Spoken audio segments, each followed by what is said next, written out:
Your monster plague. Your fucking monster. Yeah.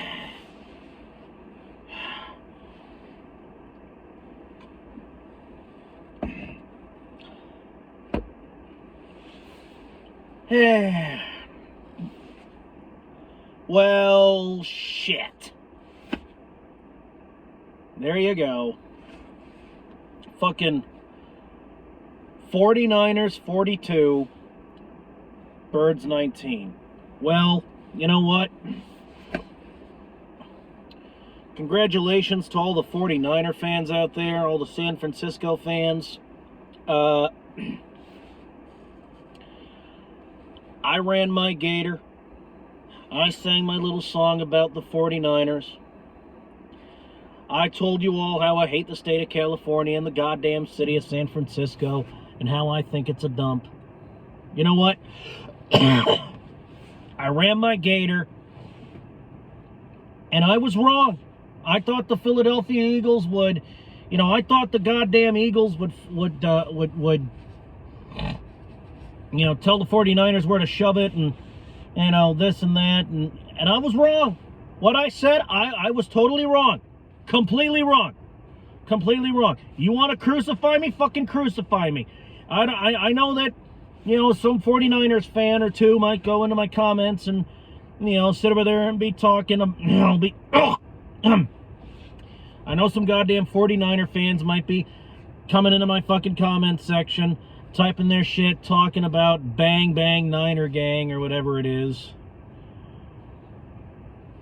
You know what? You want to so you know what? You want to fucking shoot me for what I said? Shoot me. Fucking put a goddamn bullet right between my eyes, folks. But you know what? At the end of the day, incredibly, oddly, I'm not mad. Like, I literally cannot find it in me to get mad and to scream and to jump up and down. Why? Because folks,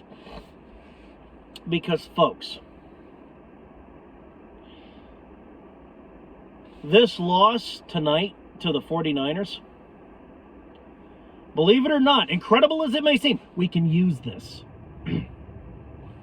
We can use this. And there's more than one way we can use it. All right? Not only can we vent our... of course I'm upset that we lost. Nobody likes when their team loses unless they're part of the fucking tank crew. All right? Unless they're sitting over here part of the tank division. I don't like when the Eagles lose. I'm a little disappointed, a little upset. But you know what? I'm not mad because I think we can use this. I think we can use this loss. Honestly, I think this loss is something we can build off of. As odd as it may seem, as strange as it may seem, as I'm going to go ahead and say it, as blasphemous, as heretical it may seem. I know what you're saying, fellow Eagles fans. Blasphemy, plague. Fucking heresy. Hear me out.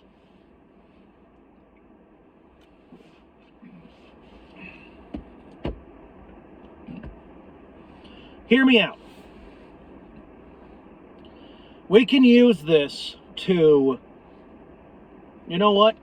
The players are fucking pissed. Of course, that they lost the game. They're probably in the locker room right now thinking, fuck, we lost the game. How could this happen? And you know what? 49ers, you blew us out at our own stadium. Hey, just congrats, man. Just congrats. But the ways we can use this loss are we can actually vent. We're pissed off that we lost, as I was saying before I got sidetracked. We can use our anger and our frustration and we can vent it on our next opponent, which you know what the next opponent is. I know what the next opponent is. We got the scum. We got the Cowboys next week. The heathen devil goddamn Cowboys. Whoa. Wow. Huh. That was a bit of a belch there, excuse me. But my most hated goddamn team once again.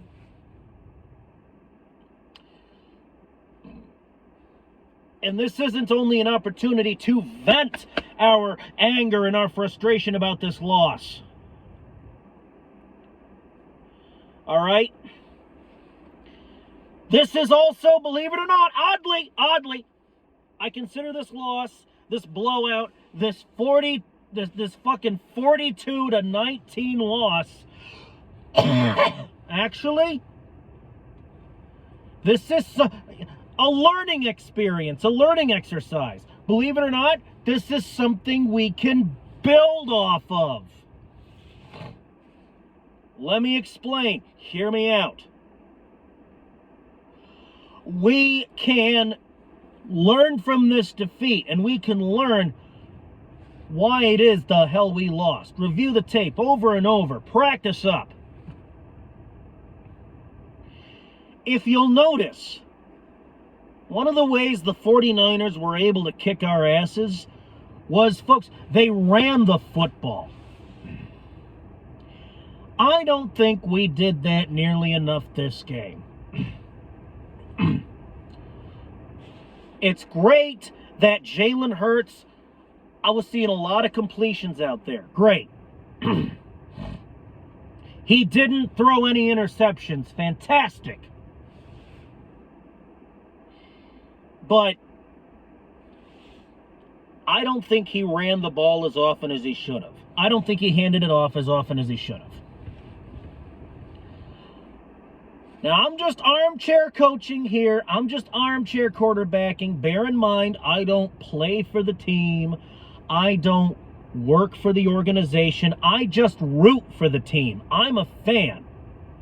I am an armchair coach. I'm an armchair quarterback. What I'm doing on this channel is basically armchair quarterbacking, cheering the team on, little armchair coaching, this and that. So I'm not on the inside. I don't have the inside fucking track to all this. But what I can tell you from what I saw is, I think if we run the football, we have a better shot at winning. I think if we run the ball,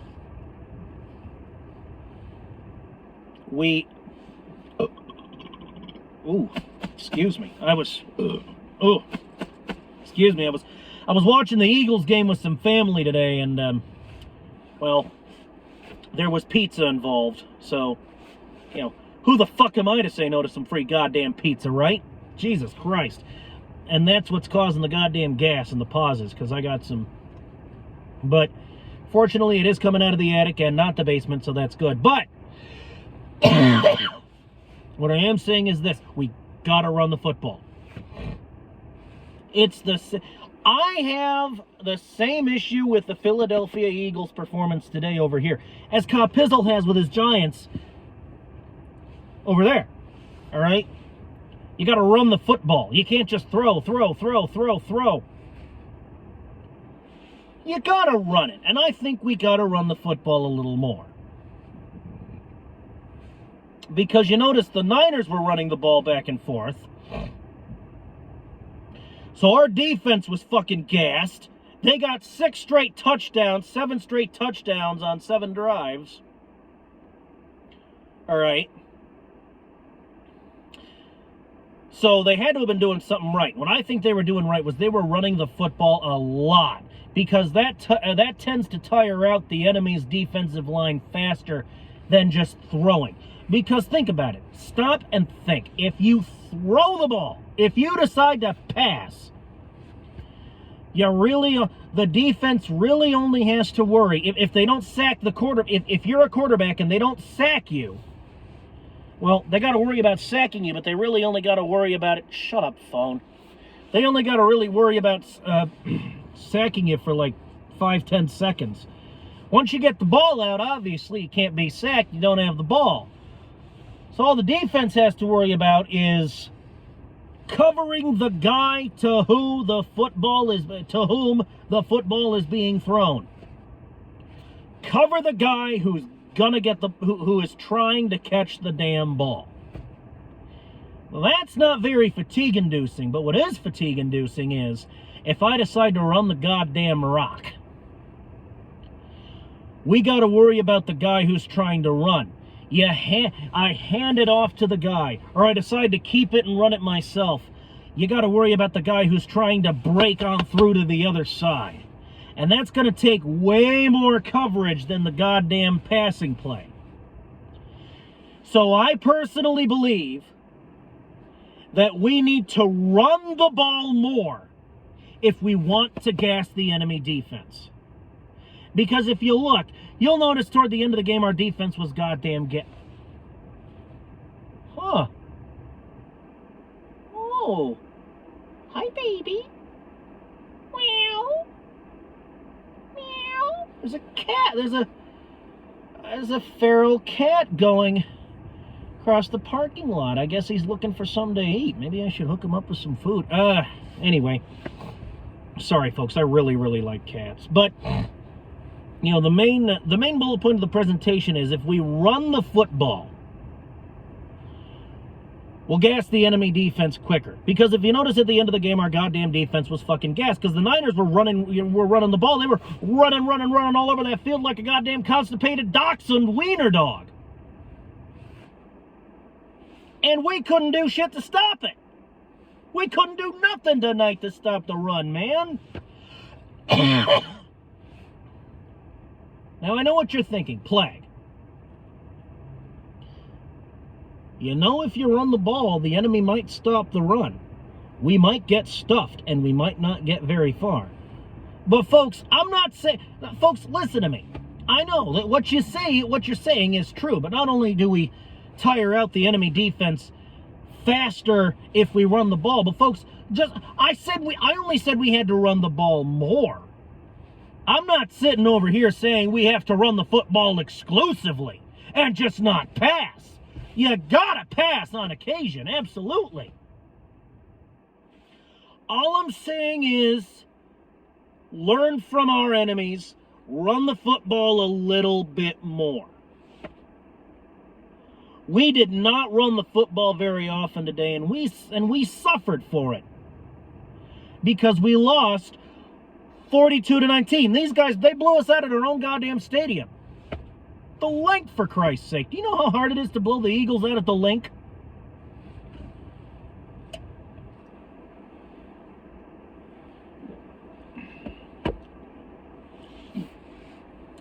And another thing.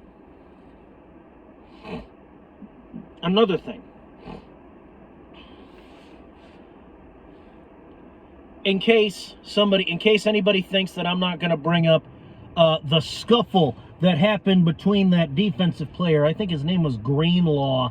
I'm gonna call him Greenlaw because I believe that was his name, and the head of security, who I'll call Dom because that's his first name.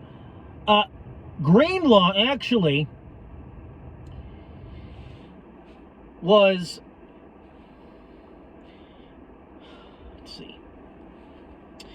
Greenlaw actually got into a scuffle with Dom, our chief of security, and a penalty was called on the 49ers. I think he got into it with the chief of security because he was pissed because the penalty got called on the 49ers. It ended up being a 15-yard penalty for what I believe was a personal foul, and he got pissed and he decided he was going to beat somebody up, but he tried to throw hands with the goddamn chief of security.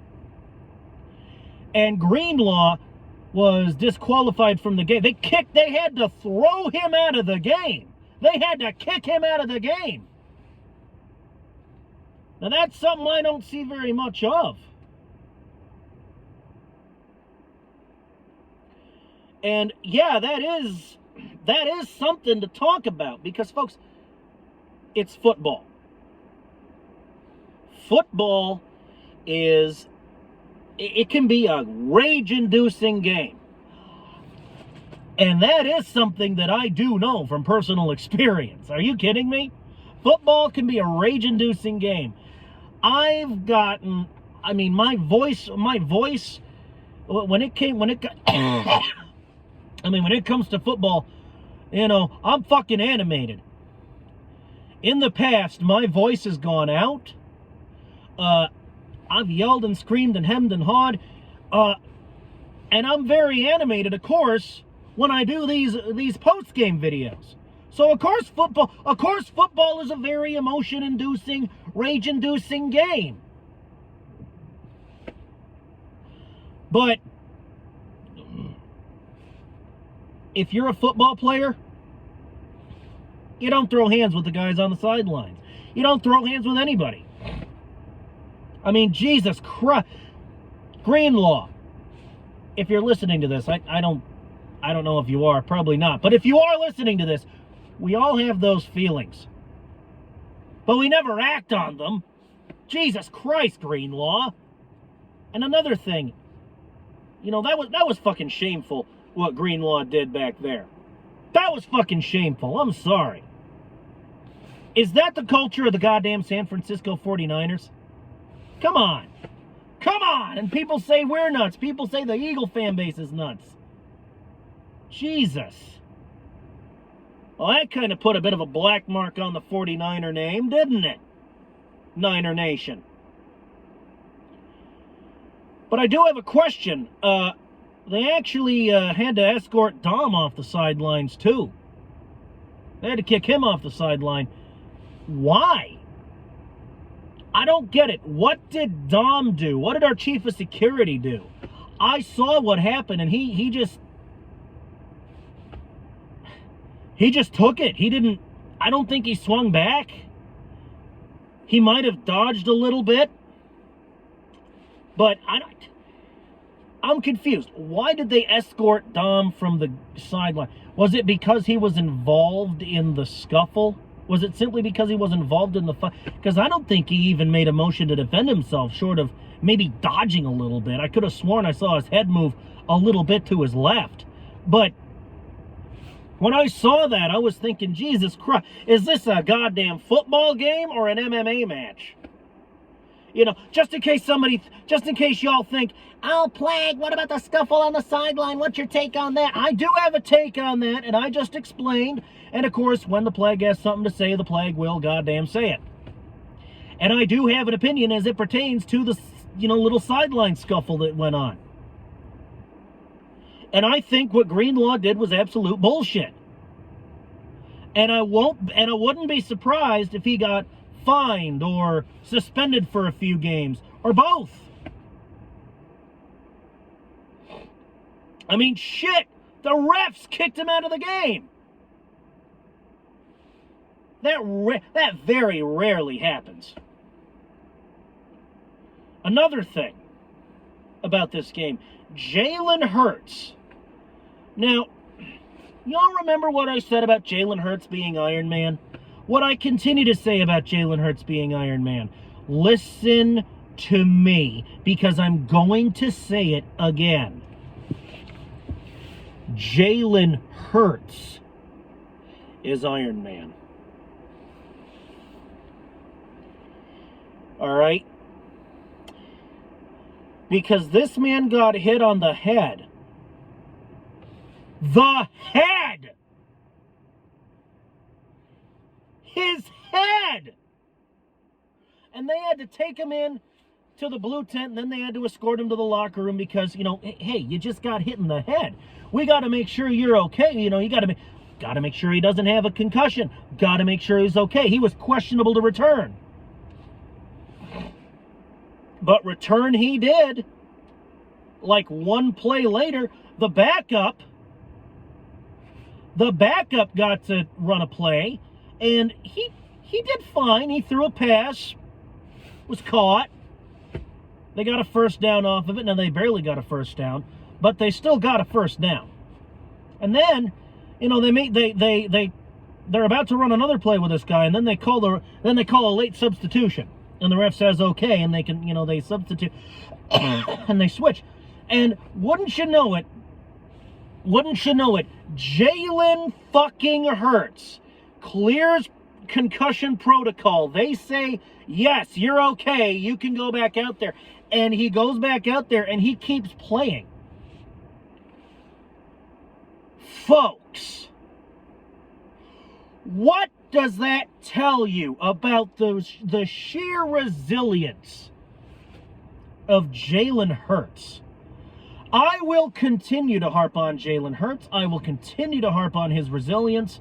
I don't give a single flying goddamn what you people think.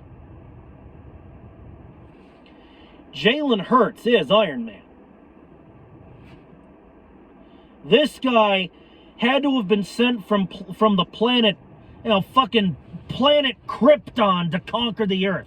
He had to have been sent from planet Krypton to conquer the Earth or something. Because god damn, you can't hurt this guy. You can't injure this guy. And I believe he also twisted his leg. And here he is, walking under his own goddamn power to the locker room. Because he said, I mean, I got hit, I got a knock on the block there. I took one on the goddamn melon. Take me, do the thing, make sure I'm okay. I think I'm okay, but I'm not a doctor. See what the doctor thinks. Folks,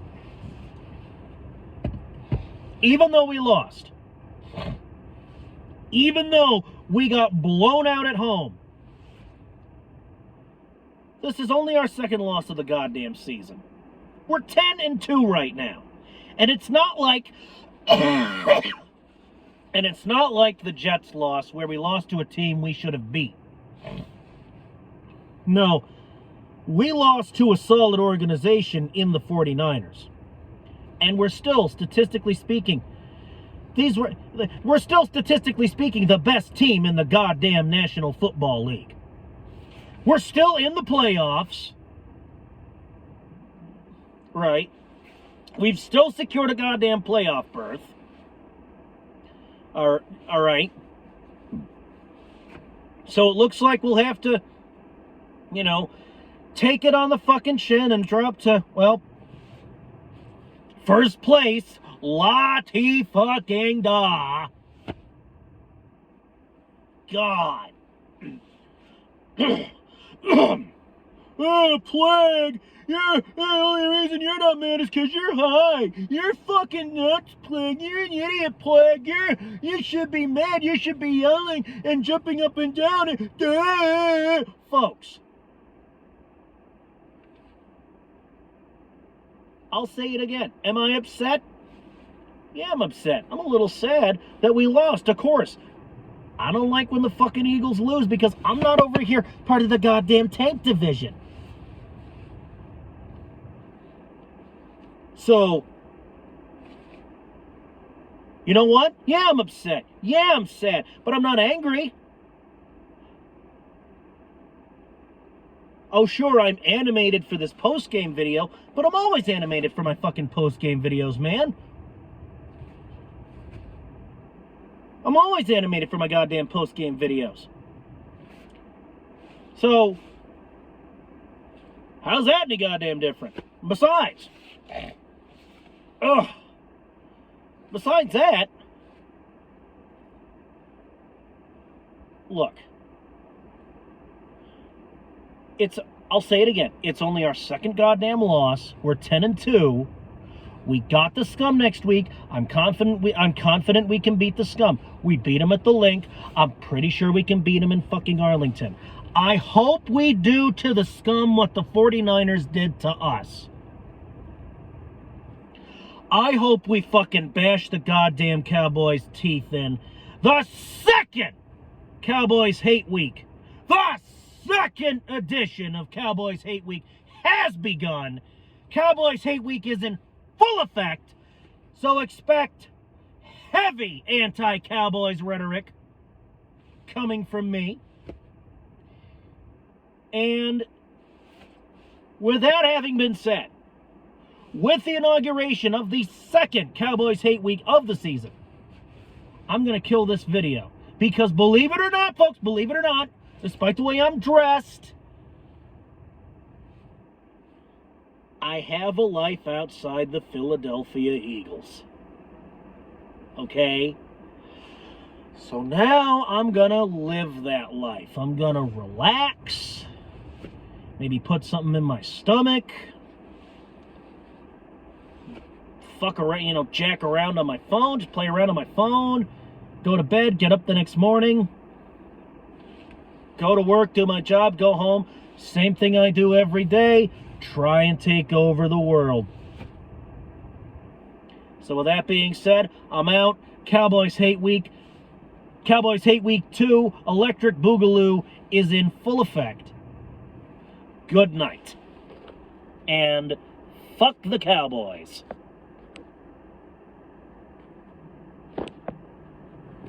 And stop the video, stupid texting gloves.